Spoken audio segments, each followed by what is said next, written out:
Batutzaileekin eta kentzaileekin jarraitu dugun prozesu berdina erabili behar dugu zirkuito biderkatzaile bat burutzeko.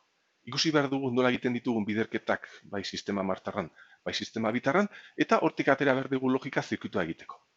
Horrela adibidez, baldin badaukagu 14 bider 12, gogoratu behar dugu nola egiten ditugun eskoz. Hartzen dugu azpiko zenbakiaren lehendabiziko digitua, eskuinetik hasita 2 eta goiko digitoekin bidertzen dugu. 2 bider 4, 8, eta hor jartzen dugu. 2 bider 1, 2, hortxe jarriko genuke. Urrengo digitoarekin berdina. Batarekin, 1 bider 4 da 4, baina bere emaitza jarri behar dugu ezkerrerantz mugituta kokapen bat. Hemen, 1 bider 1, 1.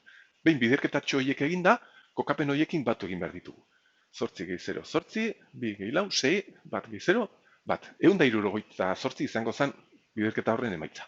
Eragiketa hau egiten badugu sistema bitarran, prozesu berdina jarraitu behar dugu emaitza berdina lortzeko. Hemen daukagu 14, hemen 12. Hasi behar geha lehendabiziko digito honekin. Dela 0, beraz, eman behar dizkigu 4-0 emaitza bezala. Hemen jarriko genituzke.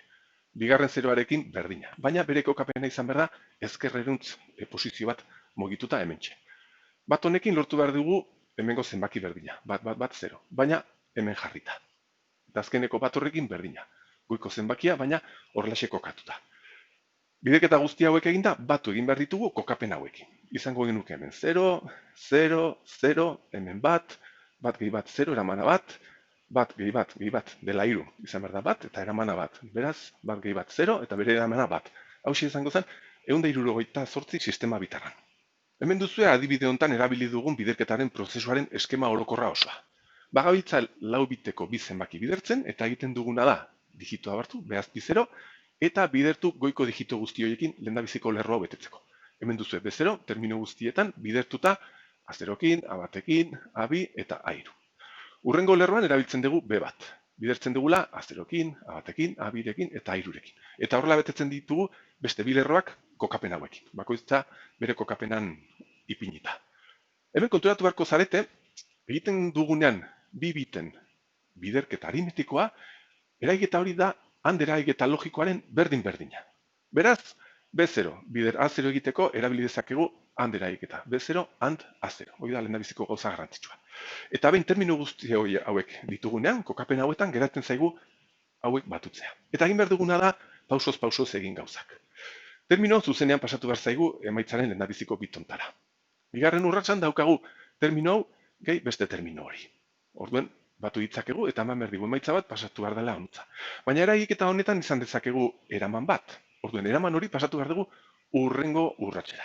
Orduan, hemen batu beharko dugu termino hau eta beste hau, eta aurreko urratsaren eramana. Orduen, egin behar duguna da pausoz egin gauzak. Hartu behar ditugu goiko termino horiek, batu behar dugu aurreko urratsaren eramanerekin, bere batuketa atera behar dugu eta hori batu behar dugu honekin. Urrats bakoitzan, ateratzen zaigun eramana pasatu behar dugu urrengo urratsera. Batuketa honen eramana pasatu behar dugu honutza, eta gero hemen daukagun eramana pasatu behar dugu honutza. Orduan hau izan behar da errepikatu behar dugun prozesua zirkuitoa egiterako. Pensatu beharko dugu zirkuito bat edo bloke bat egiten dituena batuketa hauek, bi terminoen batuketa aurrekoaren urratsa kontuan hartuta pasatzeko bere emaitza urrengo urratsera. Bai azpira, urrengo batutzailera, eta bere eramana ezkerrera. Hori izan behar da trukoa. Batuketak pasatzea azpira eta eramanak ezkerrera. Ados, beste xehetasun bat. Nik esan dizuet, batuketa bakoitzan pasatzen dugula eramana ezkerreruntz, baina konturatzen bazarete ezkerreko batuketa honetan daukagu termino hau, eta goian ez daukagu beste terminorik. Beraz, batu beharko dugu 0 gehi termino hau, gehi urratsuntako eraman hori. Bale. Hemen batu behar ditu, izan behar dugu emaitza bat, pasatu behar dela azpira, baina bere eramana pasatzeko ez daukagu horrezkerrean batutzailerik. Beraz, egin behar duguna da, eraman honekin pasatu azpiko ezkerreko batuketara. Bale? Hemen izan behar dugu, hemengo terminoa batuta goiko batuketa honen eramanarekin. Bale? Eta hori errepikatu behar da ezkerreko batuketa kasu guzti horietan. Eta horrela lortu behar dugu emaitza. Orduan, nik esan dizuet, termino guzti hauen bi bitoien biderketak egiteko, handera egitetak izan behar ditugula. Eta batuketa hauek egiteko, zein da ezagutzen dugun blokea, 3 biteko batuketa ematen duena. Emaitza bat eta eraman bat sortuz. Batutzaile osoa izan behar da. Hau eta hau batutzen dugunean, batutzaile oso bat erabili behar dugu. Hau, gehi hau. Batutzeko, batutzaile oso bat erabili behar dugu. Hau da, batuketa guzti hauetan, batutzaile osoak erabili behar ditugu. Eta hau dena esan da, tatxan hemen daukazue zirkuitua.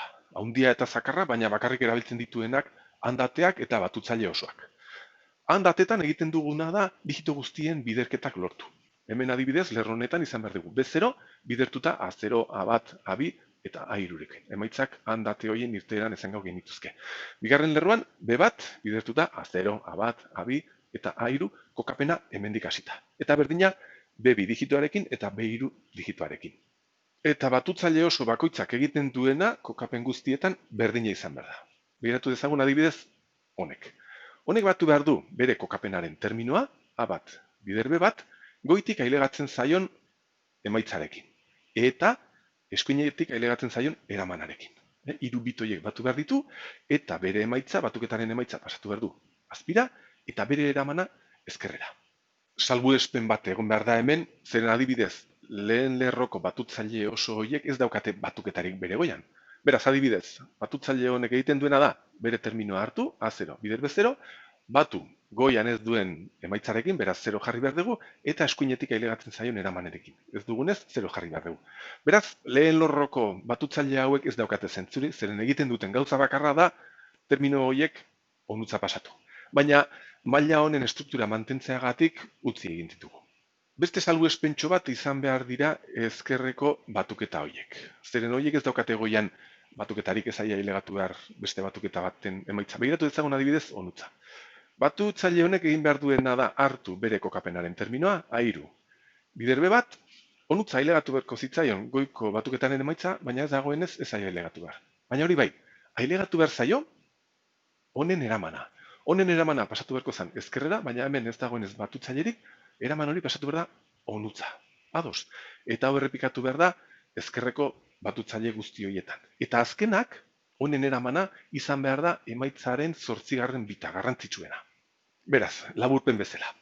Erabiltzen ari gara handateak digito guztien biderketak egiteko kokapen hauetan, eta batutzaile osoak batutzeko kokapen horren terminoa gehi goitik ailegatzen zaien batuketen emaitza gehi eskuineko eramana.